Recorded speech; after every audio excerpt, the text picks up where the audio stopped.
Good evening. Hello, everyone. Happy Thursday to you all. I am Henry John. I am joined by the coach, Kevin Schroeder. The Flurry Sports Fantasy Football Start Sit Show is back after another week off. It definitely was not me who had to cancel last minute last week because he was too busy with work. It was definitely Coach. He knows it. He's smiling. Look at him. He's all guilty over there. Coach, how are you doing? How was your Christmas lights show? I know you got to go see that, and you got to enjoy a week away from me because I'm gonna stop lying. It was my fault. I'm sorry, guys, but we're back. We're back. How you doing, Coach? Doing well. I've managed to get all my teams in the playoffs, which Nice. is one of them. It was I felt like it was a little bit of chewing gum, a couple toothpicks, and paper clips, and kind of had to piece this whole thing together here. But 5 for 5 in the leagues now. Now the quest is on to bring home some championships, right? So. Absolutely. Congratulations to you. Congratulations to all of you viewers too.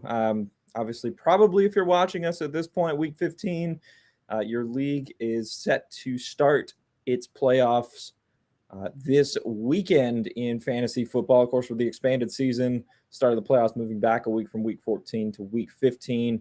If your playoffs start next week and end in week 18, I am sorry. Maybe don't join that league next year. But for the majority, this week is round one. And my teams did not make out as well as Coach. Coach, I did have in the Pirate League, though, that team definitely felt like what you were saying, like just pulling teeth, trying to make things stick. And I put up some good scores. And even when I was able to cobble some solid starting lineups together after having all my stars ripped off me at the beginning of the year, I'd still get beaten. So I'm not in the playoffs, but I guess good luck to your team there. That should be a fun little endeavor to see how that one plays out, given all of the trades and the moves. And the first round, you guys are able to steal opponents if you win, and your top 2 seeds are on bye. So that Flurry Sports Pirate League has been a wild one to watch. Yeah, in that league, unfortunately, I did have a bit of a trade conundrum this past week. I had requested Gronk as one of my players to trade for. I have Mark Andrews, so I was trying to figure out who of those two I would like rest of season. My initial reaction was Gronk, and then I looked, and I was surprised how heavily targeted Andrews was with Huntley in there last week. So even if Jackson doesn't play, I still think Andrews is viable in a PPR for sure. So I did stick with Andrews just because I figured probably a little bit more durable as well. That's the sound of me knocking on wood. Yeah, really.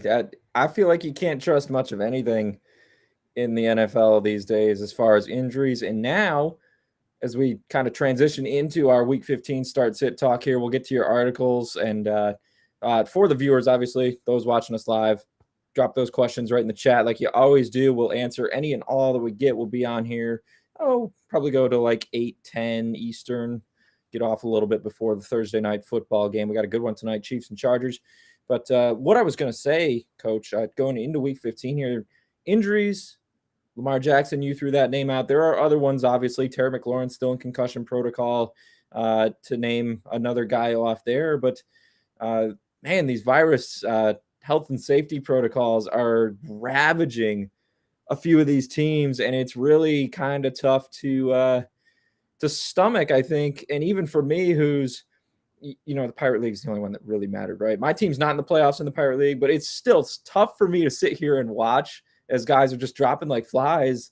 And I'm sure you have at least one scenario where these health and safety protocols kind of leave it in limbo. So I guess my question to you, I know the biggest, I think, the teams most affected, I believe, are the Rams, the Browns, the Washington, not the Redskins, that team. I feel like there's one other that I'm forgetting too. But how are you, I guess, kind of approaching this? Like, we don't know the vaccination status of a lot of these players. If they're vaccinated, they can test negative twice and come back. If they're not, and they tested positive this week, they're automatically, I think, out as far as the timeline goes for Week 15. So, do you have any, I guess, general strategies as far as going about this? With we're in the playoffs now. This is win or go home. Yeah, and on a side note too, I was just pulling up in our basketball league. We're going head to head this week here. Are we really? Yeah, and I've got a slew of guys. The Toronto and Chicago game is postponed. A bunch of games have been postponed, and just wreaking havoc in the NBA too with NHL as well. I don't know if you've been following that. The Islanders had a series of games called. The Hurricanes are postponed tonight. So, and all of these leagues, so much for the high vaccination rate, I guess. But yeah, I saw shortly before we went on that the NFLPA was trying to move the Browns and Raiders game, that there was discussion about moving that. Last year, I know they did that a few times, except for the Broncos. They had to call up some wide receiver from the practice squad to man their offense there the week they played the Saints. But it's looks like everything in the NFL is going to be status quo here. So yeah, I'm looking at some of these guys. Jamal Williams is an interesting name that I've been keeping an eye on. I think he could be back this week. The matchup's terrible, but there's Odell Beckham, Baker Mayfield's out, and then now Case Keenum, and so Nick Chubb looks like he's gonna get all the run he can possibly get against a 8-man fronts for sure, as they're Kareem Hunt on the injury front. So it's nonstop. I'd say half that the league's out. What's that? It feels like half the league is out. Yeah, I'd say that the thing is just to keep as far as your lineup, stay on them right until it's go time, and then stay abreast of any new injuries or any new COVID cases as they're coming out. It seems like it's a whole new wrinkle at this time where guys can look like they're healthy. Usually you have some sort of indication that a guy might miss on any given week, but it seems like this year it can just get sprung on you on a Saturday evening and or even a Sunday morning, as some cases have been. So yeah, it makes for some tough don't go too far from your phone during the playoffs. Yeah, I think that is good advice for sure. Stay on these guys, track things right up to, I guess, Eastern time. It's 1 o'clock, 12 Central, wherever you're at on Sunday. My other question, though, before we dive into things, what do you do if you are looking at, say, I don't know necessarily as much the late window Sunday afternoon, because there are 4 games there this week. You can go out and find replacements, I think, pretty readily available if you have to, just thinking of some of the teams that are playing in that window. But if you got a guy in the Sunday night game, the Monday night game, who has either already tested positive, now I don't know, I can't think of anyone off the top of my head because Antonio Brown's definitely out. There's Madison who tested positive for Minnesota, so Dalvin Cook should be fine. But if that scenario does arise, or even on the injury front, but in particular with the viruses, are you willing to wait that out? Or what would be your gut instinct to do there? Would you rather go to plan B right away, knowing it's the playoffs, any points I can get are better than, none if this guy does sit out? What would be your, I guess, general take there? So I tend to, if I see something that might be questionable for a later game, I typically will put in place, especially in the playoffs, a backup plan. So I just pulled up the COVID tracker, and I see that Allen Robinson for the Bears is on here.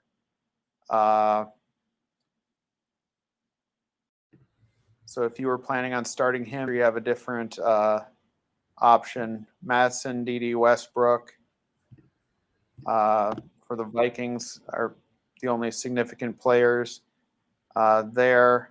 The Sunday night game is not seeing anyone listed currently for Tampa. Is Tampa and Indianapolis on Sunday night? New Orleans, I believe, is the other team. But New Orleans, yeah. I think as far as the virus goes, the 4 o'clock window with the Rams, I'm pretty sure there's another team in that window who had a couple guys, but that's the more impacted one. But even injuries, like I think the discussion is kind of worth having, knowing it's the playoffs. So like, for example, last week I was in position to make the playoffs. I didn't have to win in a league. So I just threw Chase Edmonds in my lineup. If he plays, great. He's a better option than anything else I have. I had a bunch of guys on bye, oddly enough, in week 14 in the for this league. And if he wound up not playing, but I could care less because I'm locked in. It didn't really matter in terms of seeding. I'm good to go. This week, it matters. You have to get points out of every position, or at least have a guy active in the game. So I'm kind of trying to pick your brain on how that might change your mindset, I guess, with some of those later start times. Yeah. So in the past, I'll give you a couple scenarios. A couple weeks ago in one of my leagues, I was Daryl Henderson was edging towards questionable. So I picked up Sony Michel late in the week just to make sure I had an option. A couple years ago, though, in a short bench league, it's actually my college buddy league, and I had Jordan Reed was questionable going into he played on Monday night, and so I picked up at that time it was Vernon Davis was the backup, so I picked him up so that regardless of what happened on that Monday night, I would have an option to throw in there. And as luck would have it, it did boil down to that Monday night game, and ironically, it's one of those decisions that came back to bite me. I actually did play. I was debating whether or not to play Vernon Davis, Jordan Reed. Jordan Reed had a shoulder injury. He was highly questionable to play. They announced him active. I was still contemplating Vernon Davis. I was down by a couple points. But I thought, I'll go with Vernon Davis or Jordan Reed rather, just because I don't want to lose and then kick myself over it. And right. So I started sitting a star, that scenario. We have that every week, I feel like, right? And I was 2 points down. I watched on the very first drive, Vernon Davis got me the catch and would have gotten me the win.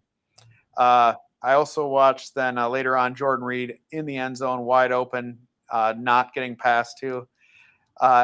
Into the third quarter, the game went. He made one reception, so I was very, very close at this point, fractions of points. And all of a sudden, he took a shot right to his sore shoulder, and he was out of the game. Left the game injured, and I thought, well, there it is, Next play, he came back in the game. So, it was just a roller coaster of emotions. On the very next play, he was back in the game. All of a sudden, after the game, there was a scuffle, and one of the announcers said, well, whoever started that's going to get ejected. And sure enough, Jordan Reed had come back into the game just to punch the guy who had hit him in the shoulder. And he got tossed. Threw a punch, got tossed. It was just a roller coaster emotion. Ended up losing by 0.2 points. It was just, but played it right. Had the backup tight end, so I had that situation covered. But sometimes it just doesn't work out, right? That is just insane. People talk about betting bad beats all the time. I think that is a fantasy football bad beat right there. If I've ever heard one. Wow. In years past, I've had situations where it's good to know your rules, know if you can pick up a player.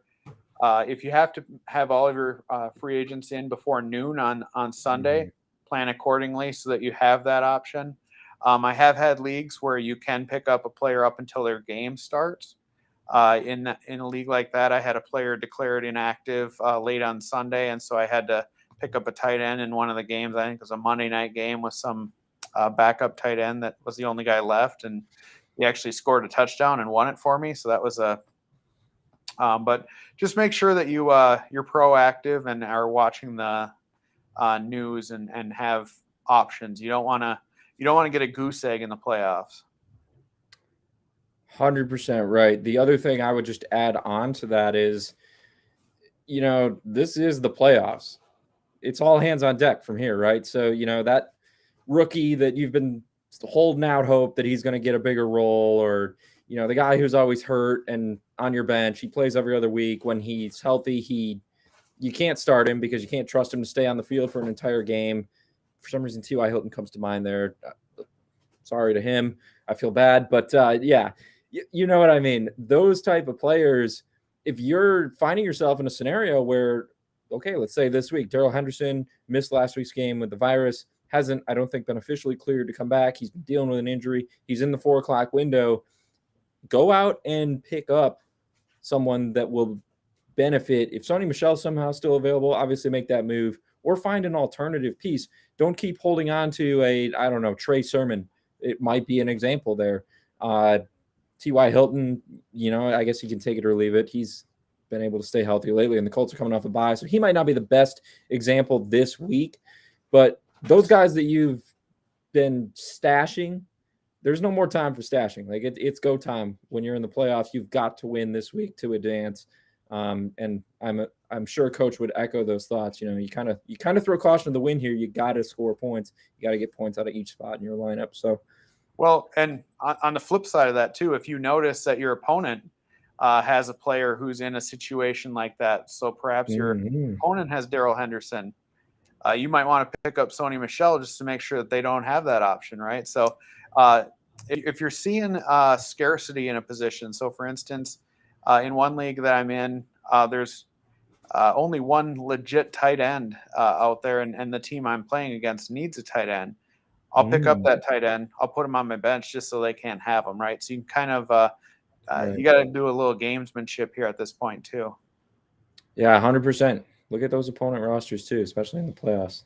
Good stuff. That conversation went longer than I thought, but it's all pertinent to this week, pertinent to the playoff fantasy football strategy in general. So definitely, if you just joined in here or hopped in recently, go back and watch us from the beginning. We kind of break a lot of good stuff down, and you get Coach's own fantasy football nightmare story there from a few years ago. Oh, Vernon Davis, Jordan Reed, couple of throwback names there, baby. All right, let's jump into advice specifically pertinent to Week 15 here, opening round of this season's fantasy football playoffs. We'll get into Coach's articles here. Again, if you have any start-sit questions before Thursday Night Football or for the weekend, we'll talk TNF. We'll talk any games you like. So drop those in the chat. We'll answer them as they come in. For now, we'll jump into Coach's running backs article over on flurrysports.org. I love this first name. You've got James Robinson, Jacksonville Jaguars, Duval, baby. So long, Urban Meyer. They're taking on the Houston Texans, and somehow I have a feeling that that Urban Meyer quip I just uttered very enthusiastically, if you couldn't tell, might be part of the reason why he makes the start list for you this week.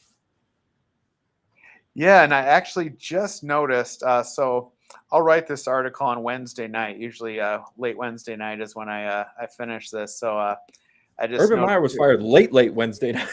Yeah. Well, and when I had my last sentence was actually not even Urban Meyer can screw this up, Kenny. And so I see that Zach has updated that there since Urban Meyer was let go after I wrote this. But yes. yeah, it's it doesn't feel good to start James Robinson this week, coming off of his last 2 games. But the Texans have given up 1,600 yards rushing this year. It's such a great matchup. Urban Meyer's gone. You have to think that they're going to feed James Robinson. It's a home game. But at the end of the day, I think James Robinson's going to put up RB2 at least numbers this week. The Texans have given up 6 touchdowns in their last 3 games to running backs. It's just too great of a spot, even though it doesn't feel comfortable starting a guy who put up 0.4 fantasy points at running back last week. I think you have to do it. I think if he's on your roster, you probably don't have an RB2 better than him on your roster. And if you do, then maybe you need to do some deep thinking on it. But I think he will put up RB2 numbers this week. Yeah, honestly, I'm not sure. I think some teams that have James Robinson, he might be their RB1, let alone their RB2. Even despite the recent struggles. Let me add to the optimism here. I just got, looks like half an hour ago, an alert. Daryl Bevell, interim Jaguars head coach. James Robinson is our starting running back. He will be played as such. That is the quote. So I think we're both very excited to hear that, and all James Robinson owners should be as well. This is a guy who I was putting in trade columns as a buy low back. I think the last one I wrote actually before the deadline. So that was week 12, week 13, one of those. He was like the featured name. And it's like, he's got to play more than this. I know the fumbles were an issue there, and that was kind of Urban Meyer's gripe. But after a while, it just becomes apparent that you're just, that stupid and not playing your best offensive player. So hopefully that turns around this week. Like you said, it is a great matchup against the Texans. Lovie Smith is quietly, that pass defense, not bad. Run defense, though, just to add to the stats, you had 28th in adjusted run DVOA, ours, the Texans. And that's how you beat them, is running it down their throats. So they're out of contention. It's hard to imagine they're going to be inspired to gear up and stop a talented running back like Robinson run between the tackles. So, and this, what's that? One other positive thing, too, I guess, for James Robinson, I saw that Carlos Hyde is still not cleared from concussion protocol as well. So it very well might be entirely James Robinson this week. Yes, good note there as well. All right. The other running back you have to start in the article, that's an interesting name, Rashad Penny with the Seahawks. Going up against the Los Angeles Rams. Where did Rashad Penny come from? I don't know, but he was one of last week's top fantasy football performers, running all over the aforementioned Houston Texans run defense. You like Penny to keep that going against a bit tougher opponent in the Rams. So before Coach dives into this here, I'm gonna try and put into perspective where the love is at here that he must have for Penny. The Rams rank second in adjusted defensive efficiency against the run. Opposing fantasy points allowed to running backs, they're middle of the pack, less than 23 per game. So not great, but also not terrible. And you still think Rashad Penny is worth a play. Tell us why.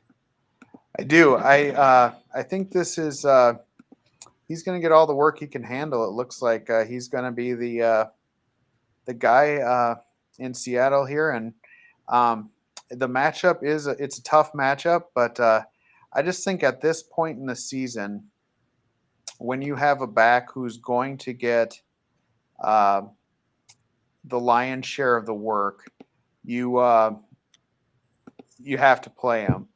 So I'm kind of looking at guys that I would start him over, and maybe that was what you were teeing up was if you had some guys, I'm happy to kind of put it in perspective. But I do think by the time the dust all clears, he will be an RB2 this week, and it's going to be based on volume, where I think that Pete Carroll said, they're going to give him a chance, let him have him be the running back, the featured guy there. Last week he looked great. Now, again, it's the Houston Texans, and it's quite a step up in pedigree this week. But I do think that with his anywhere from 15 to 20 touches here, that he will be able to probably muster up a touchdown, and likely will finish as an RB2 on the day. All right. I hear your points. I didn't have names teed up, but I do now since you brought up the topic. So I'm going to make you think here with Rashad Penny. We'll see if we can sway you or at least gauge kind of where you view him. All right, so I am looking at the Fantasy Pros ECR. You better not be cheating. Rashad Penny or Melvin Gordon against the Bengals. So PPR. I would lean Penny in that situation, although Javonte Williams has a knee issue going on. So if Javonte Williams were to miss this week, I would go Gordon of those two. But if Javonte Williams plays, I would take Penny. Okay. You mentioned Mark Andrews off the top. You'd like him. You think he's fine, even if Jackson does have to miss this week with the ankle injury. So would you go Rashad Penny or Devontae Freeman against the Packers?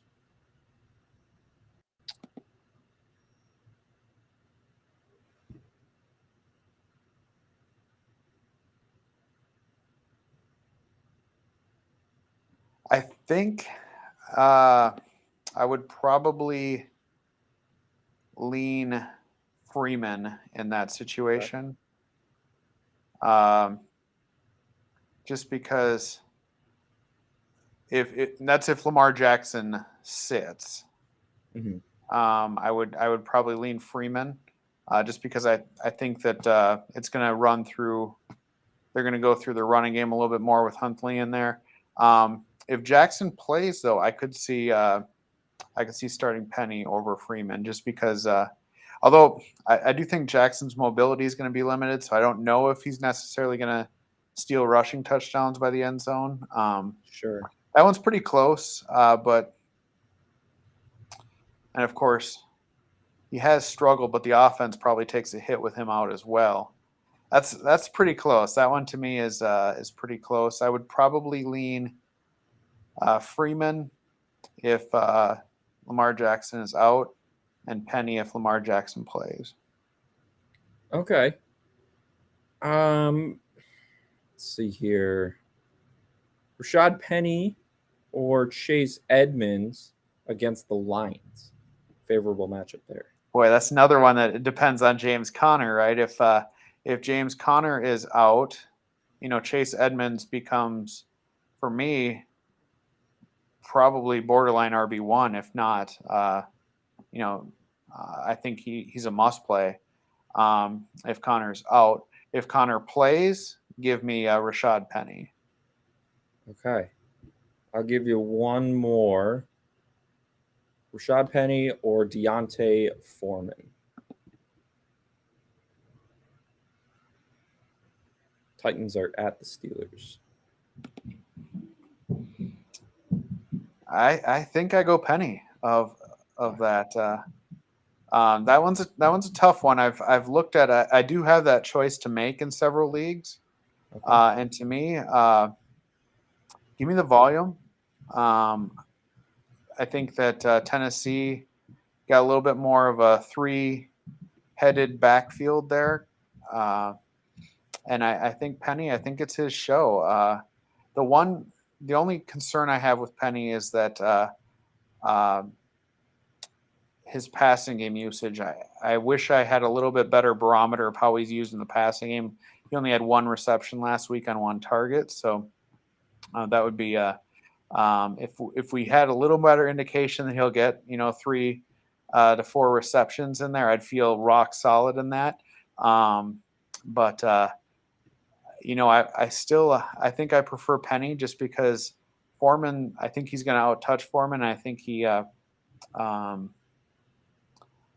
probably has the better shot at a touchdown as well.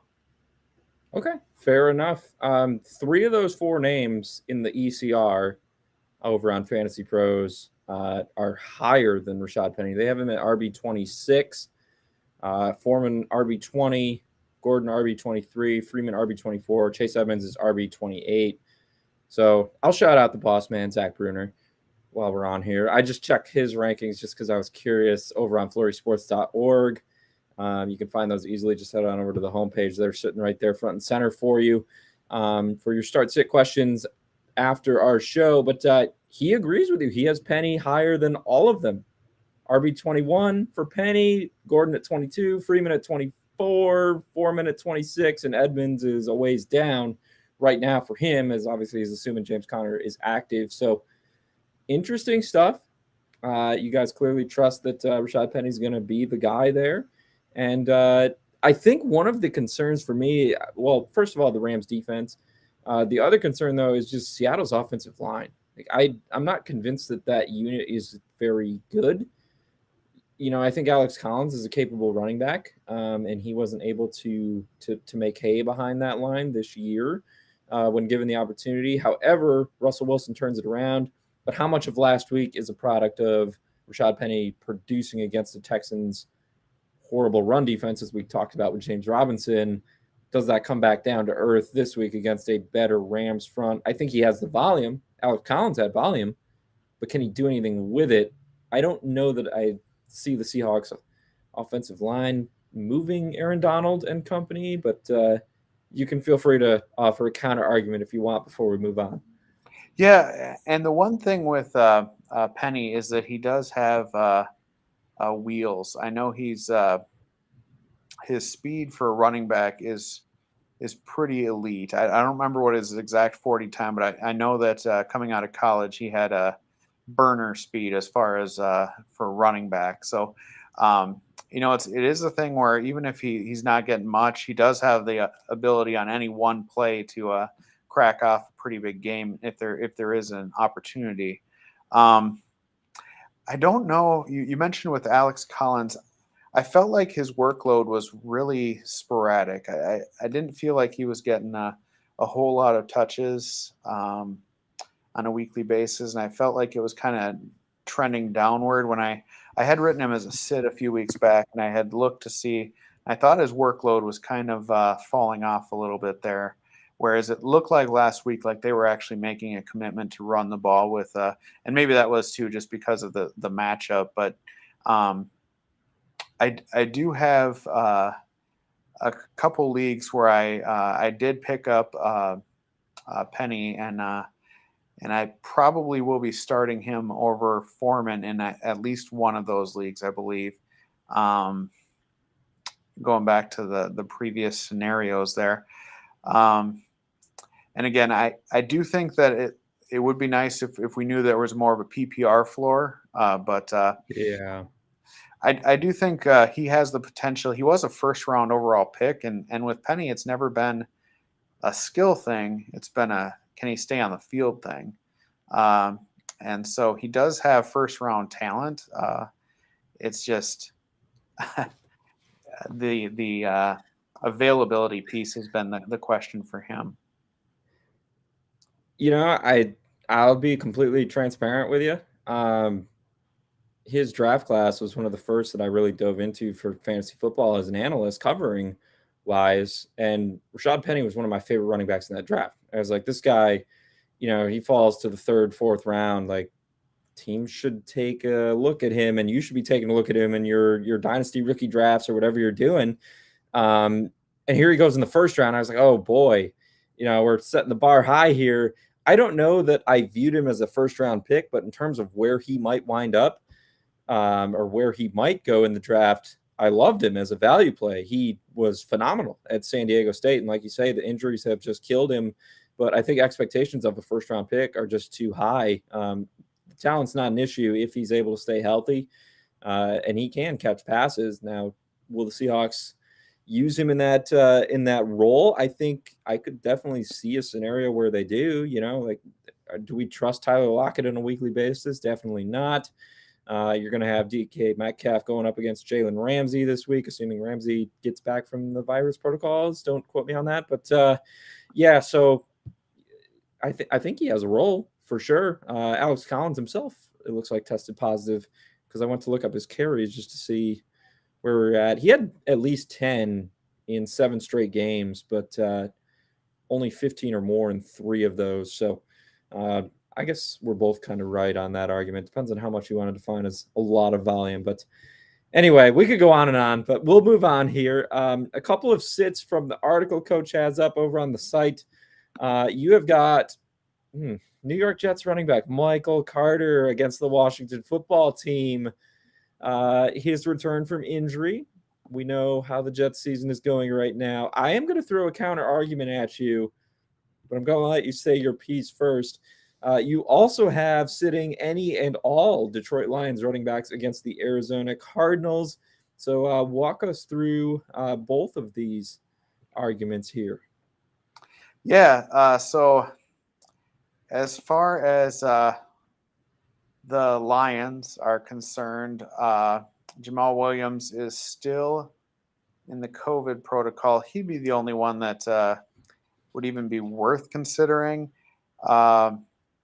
The Craig Reynolds, this matchup is terrible. It's a terrible matchup. They're 14-point underdogs against the Cardinals. With Jamal Williams, 2 weeks ago when he played, he wasn't even targeted in the passing game. A couple weeks ago on Thanksgiving when he took over after Swift going down, he did have 5 receptions. But if they're not being targeted in the passing game, that's how you get to the Cardinals as far as running backs. They have given up 81 receptions on the year to running backs. But it didn't really look like the Lions targeted their running backs much last week.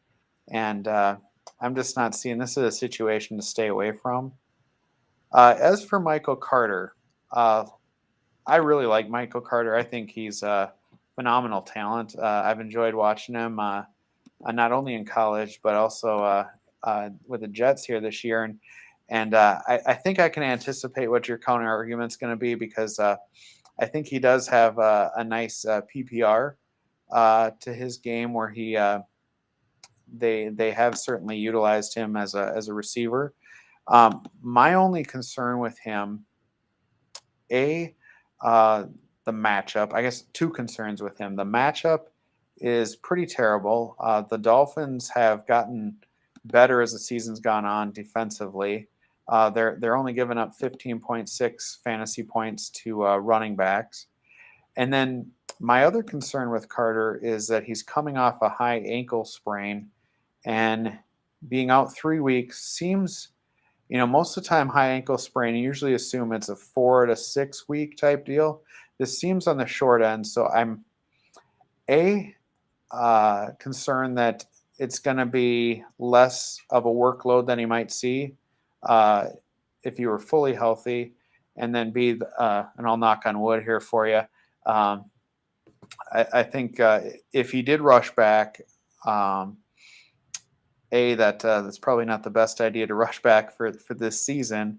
But I would have to think that there's a higher chance of re-injuring it too if it's too soon afterwards. So seen it with some of these soft tissue things before, where if it's too soon getting back out there, you can re-aggravate it. So I guess those are my 2 concerns that I have with him.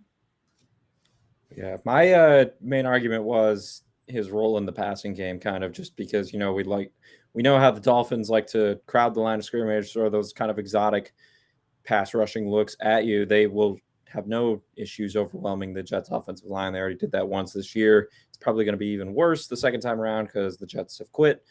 But, if Zach Wilson needs to check down, who's he going to check down to? The running backs. He also has no receivers right now because Elijah Moore's on IR. Corey Davis is on IR. So Keelan Cole, Braxton Berrios actually is, for those of you in deeper leagues, Braxton Berrios is a sleeper that, I picked him up in a 16-team league where I'm in the playoffs. Don't know that he's going to start for me this week because I'm actually, fortunately in pretty sound position. But, if somebody happens to test positive or a few guys, and I need a flex, I don't hate Berrios as a flex this week. So I'll just throw that in there as well. But Zach Wilson's really got no guys to go to. Now, I do definitely hear you, though. High ankle sprain. Did he rush back? You've got Austin Walter there. You got Ty Johnson there. So you got other guys who can step in. I think it's going to be – we're not looking at Carter getting the same kind of volume he was getting before he went down with the injury in his first game back, for sure. And I also agree with your your takes on the Lions. I mean, we don't even know. Craig Reynolds came off the practice squad to lead that backfield last week. Everyone thought it was going to be Jermar Jefferson or that other guy who I can't even pronounce his name. So you know who I'm talking about. Igwu Wike, whatever. Igwe Wike. Yeah, that. Just I'm not even going to try. Instead, I'm going to take us to your wide receivers column for week 15. We've got maybe 10 or so more minutes left on the air. So if you do have any questions before the start of the playoffs here this weekend or Thursday Night Football, feel free to ask away in the chat. We'll answer those for you.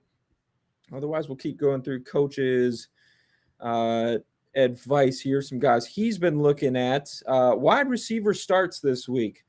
First one is Van Jefferson for the Rams in that game against the Seahawks. This is a guy that, I've been higher on him than I think a lot of people even before this week. But now, obviously, I think the big news here probably for you as well, Odell Beckham Jr. Don't know what his status is going to be like for Sunday's game. But Van Jefferson is producing running alongside him. Do you think he can continue to do that without, that opposite field threat to work opposite of? Wow, screwed that up, but I'm just going to let you talk. Yeah. Van Jefferson's really, he's had a great run here since Robert Woods left. He's put up 8 points the first week without Woods, 8 PPR points, 18 the next, 16 the next, and 15 the next for PPR points. But I saw somewhere that the Rams over the last 3 weeks or 2 weeks since Odell Beckham came there have 3 top 10 wide receivers over that period since Odell has joined the team. So he's definitely been producing even with Odell Beckham Jr. there. But I think if Odell is out, I think you lock him in there. He's riding a 3-game touchdown streak. He's going to get peppered with more targets. I like him a lot this week, and I think Cooper Kupp becomes about as dialed in of a absolute lock as you can get in DFS and this week too. With if Odell Beckham is out, I think they're both going to get all the receptions they can handle. So. I definitely agree. I like both of them. I like Van Jefferson. I think he's solid wide receiver too territory for me this week as well with Odell, assuming he's out. So I agree with you there for sure. You also have starting Chicago Bears receiver Darnell Mooney. So this goes back to that Monday night game we were kind of talking about with just some general playoff fantasy strategy earlier on. Allen Robinson is in the protocols. Darnell Mooney is not. Darnell Mooney has kind of been the hot hand last month anyways in the Bears offense. You think it can continue with Justin Fields under center? Yeah, so actually, that was something I looked into because as I was looking at making this recommendation, I wanted to make sure it wasn't just when Dalton had stepped in, but he was putting up numbers with Fields there. Actually, in November, he was the wide receiver 3 for the month. So those 4 games, he finished behind only Cooper Kupp and Justin Jefferson. Now it's been a pretty quiet start to the month, but he's had a couple of tougher matchups over the last couple of weeks here. I believe the Cardinals, and then last week it was the Packers. And last week he only caught 1 reception on his 5 targets, I believe it was.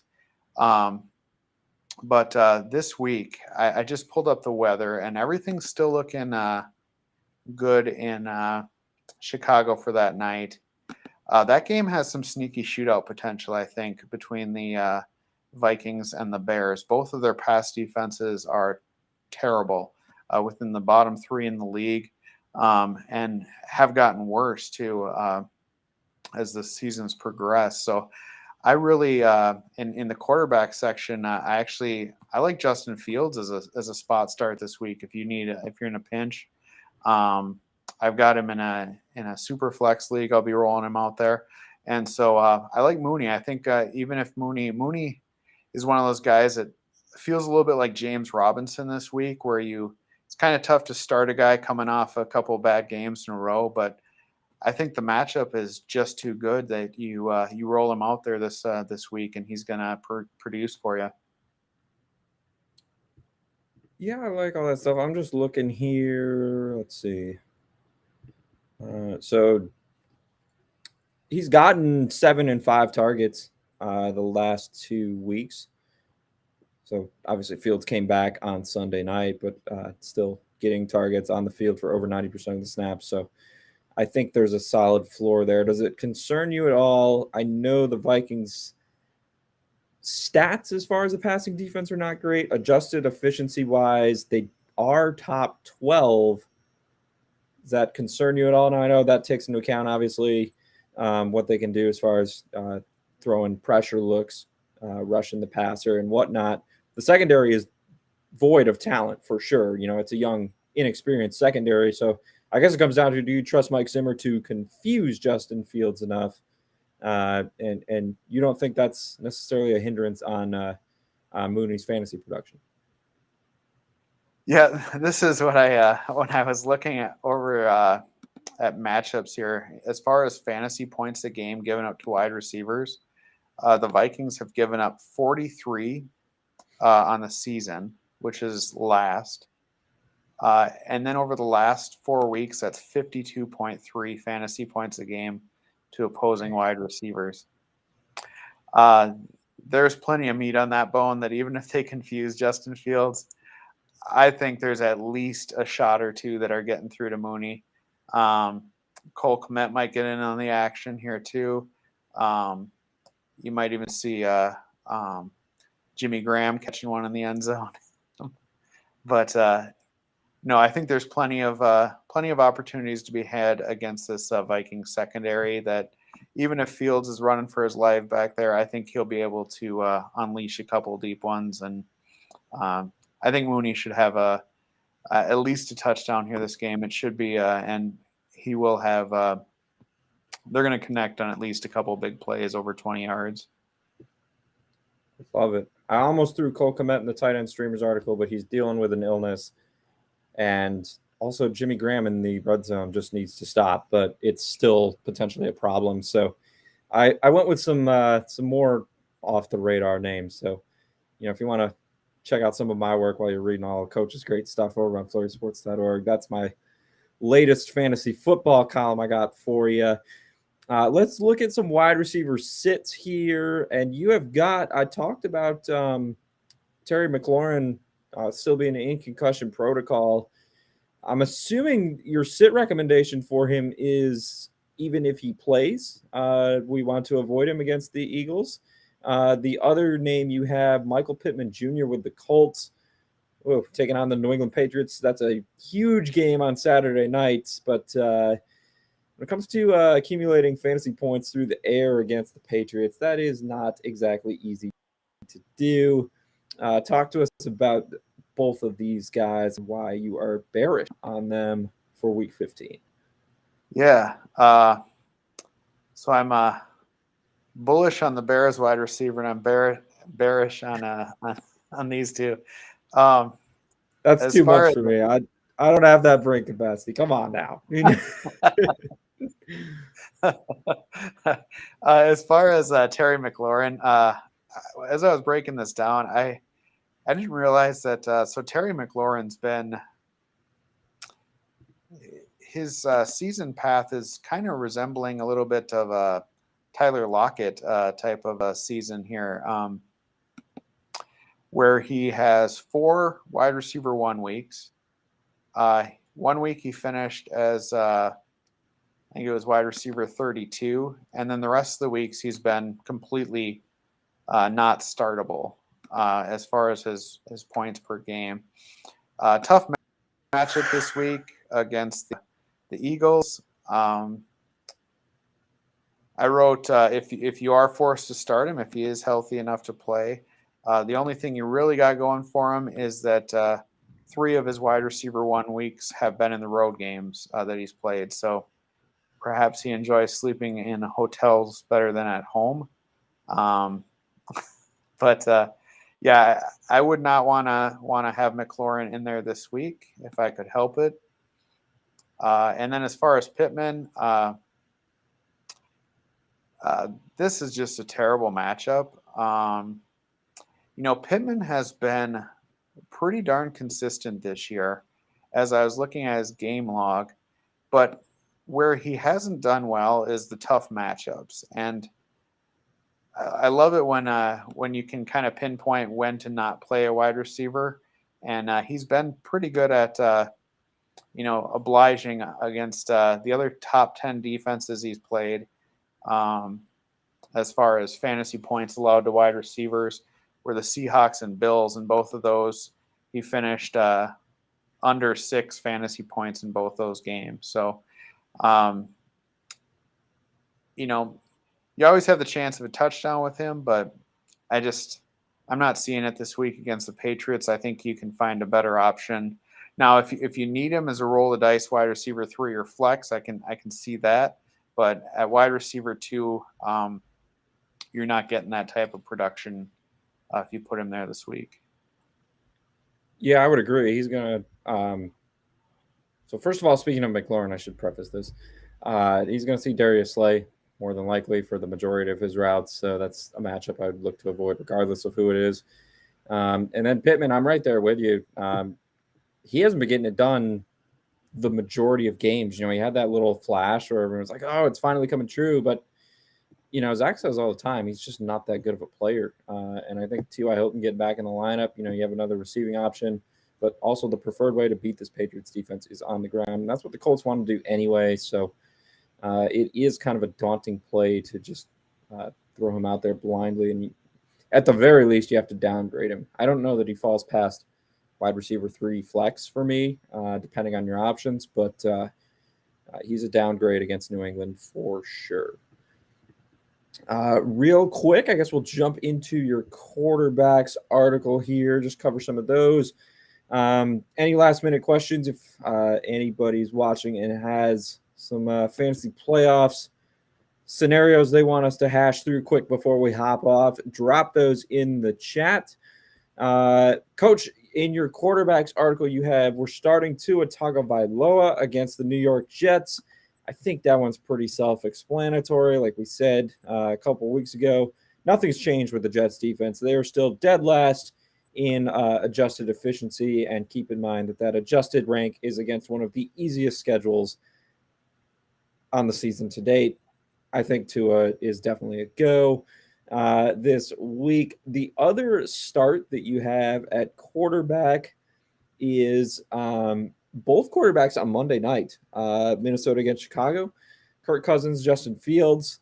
So I'm assuming this goes back to kind of, your just general handicap of this game. You think that points are expected to play out here?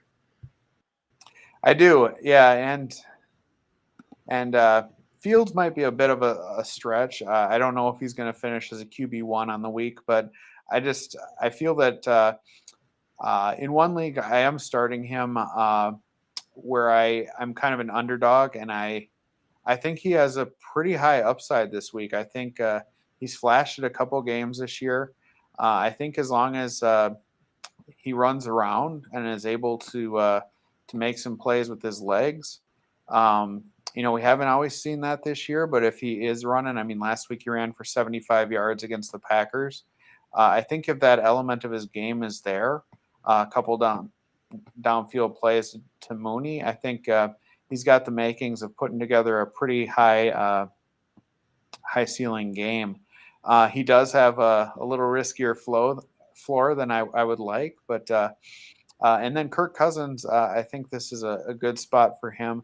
Now, again, the only worry I have with this game is it's the Windy City on a night game in December, and but I would check the weather and on Sunday, just make sure that nothing crazy is happening as far as storms. And I think you have some nice options here. I think more than a few games are going to get decided by this Monday night game.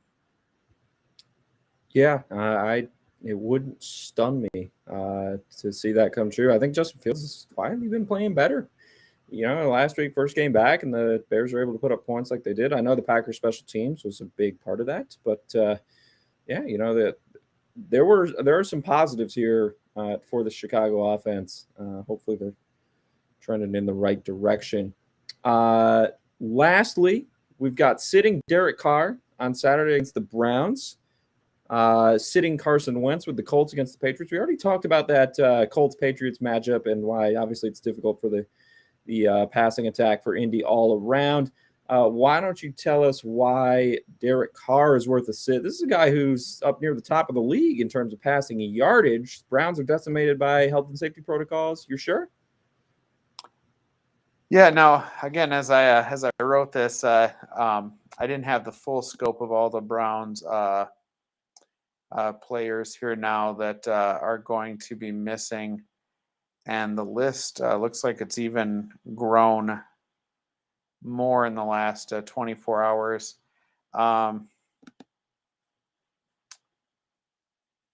When I was breaking down this matchup, though, I did not like the road matchup in Cleveland. I'm pulling up the weather here again just to take a peek at it. Yeah, so it does look like there is possibly going to be some rain coming in during the game as well. So with that said, with the weather, with the bad matchup, I could see this game being kind of an ugly game. I think this has the potential to be one of the lower scoring games of the week, as does Vegas. I think it's got the second lowest over-under at 40. So to be honest, as far as this game is concerned, about the only pieces that I would really want would be I think you got to get Nick Chubb in there, and I think you got to get Josh Jacobs. But other than that, I don't really want to have too many pieces of this game. Funny, I wrote a betting line moves article earlier this afternoon. It was at 38.5 when I wrote that. Now, obviously with Case Keenum also testing positive, Nick Mullins would be in line to start for the Browns. Total for this game, 37.5. It is the lowest one on the board, even lower than Texans Jaguars. I think that says all you need to know about how Coach feels about Derek Carr. We don't even know when this game is going to be played. Is this game going to be played in what is going to be considered Week 15? So that's another reason. Going back to the discussion we had off the top, about trying to weigh whether or not guys are going to be available. You also have to consider guys who are on, in this case, the other team. Are the Browns going to be able to play a game this week, or is this one going to be made up down the line? Another just, curveball thrown at you. Got to love it. Start of the fantasy playoffs, and this is the week that the entire NFL decides to get positive virus tests. So thanks. All right. Good stuff as always. That takes us through the articles. If you want to get all of Coach's in-depth written analysis on all of those players and some of the guys we didn't get to talk too much about on the stream, check out his work over at flurrysports.org, along with all the other fantasy football content for Week 15. We have got streamers for every position. If you're in a pinch, if you got guys going down with injuries, down with the virus, whatever, we got some guys who are widely available in leagues that you can pick up and throw into your lineups. Let's see what else we got. Obviously, we'll have betting stuff coming for all the games as well. So if you want in-depth game previews, more just general commentary when you're making fantasy decisions, those could help as well. Looks like Spencer got in the chat just in time. Hello, Spencer. Noah Fant, Cole Kmet, or James O'Shaughnessy. He's got another tight end question for us, Coach. He loves dropping these tight ends. What are you thinking here? Spencer does not need the points as he is facing a scrub in the first round of the playoffs in this league, but he is just wondering.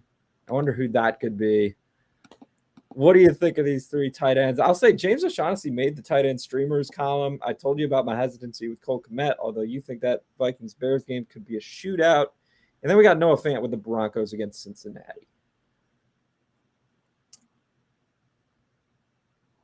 Yeah.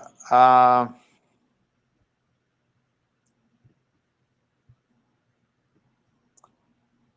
think I got to go Fant of those three. You mentioned Komet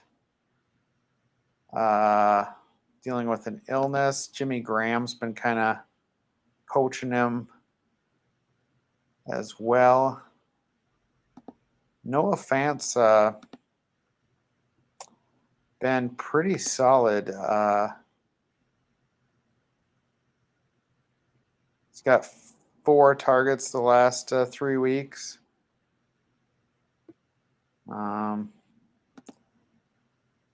Just pulling up O'Shaughnessy. Shaughnessy's getting targets with Dan Arnold out due to the injury, Yes. but it's just, do you trust him to get yardage with them? Yeah, and the coaching change, you would have to think that affects the whole team in a positive light, I would guess, as well, with without Urban Meyer kicking folks and threatening to fire his entire staff every week. Come on. I think I go Fant here. I think he's the play there for me. I kind of like Fant as a player. Probably the best of those, and he would be my play, I think, of those 3. I think I would side with you. Alberto, the backup there in Denver, caught a touchdown last week. He's done some nice things when Fant was out there for a couple games. But, the Bengals not great fantasy points allowed to tight ends. I believe they're among the 10 worst. They give up almost 14 PPR points per game to the position. So potentially a favorable matchup there for you as well. And Teddy Bridgewater, I mean, nothing's changed there. The receivers that Denver has are just kind of wasting away because the offense runs through the running game and the tight ends on checkdowns. So, and I remember a couple weeks ago you asked me about Jerry Judy if it was going to happen this year, and I was thinking about that the other day, and it doesn't look like it's going to happen this year. I'd like to think it happens at some time because I think Judy's a phenomenal talent. I think Cortland Sutton's a phenomenal talent too, but man, yeah, it's tough sledding with Bridgewater under center. Spencer, another follow-up question. Maybe he's getting a little more stressed out about this playoff matchup than he originally thought. Is Rashad Penny a flex start? Well, Spencer, I can answer that for you because Coach has Rashad Penny in his article as a RB start over on FlurrySports.org. So you should go check that article, see why he is high on him. He was listing off starting Penny over guys like Devontae Freeman, Melvin Gordon this week. So go over and check out his analysis there, or you can rewind the stream and see why we talked about him.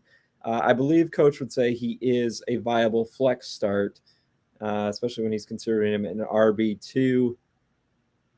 And Coach, do we start the Patriots defense every week if we own them? Yeah. I think at this point they are one of the few defenses that you just lock and load them. Let's see.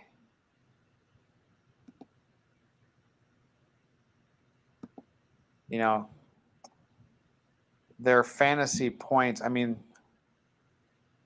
they've been in double digits in about half, which is, that's pretty legit for a defense. If you have a shot at double digits, you roll with that defense. So I like that a lot. 100%. All right.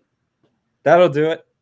Thank you for the questions. Again, all of Coach's articles, all of his advice over on FlurrySports.org, all those streamer articles as well. Everything to get you set for fantasy football week 15. The playoffs are here. Best of luck.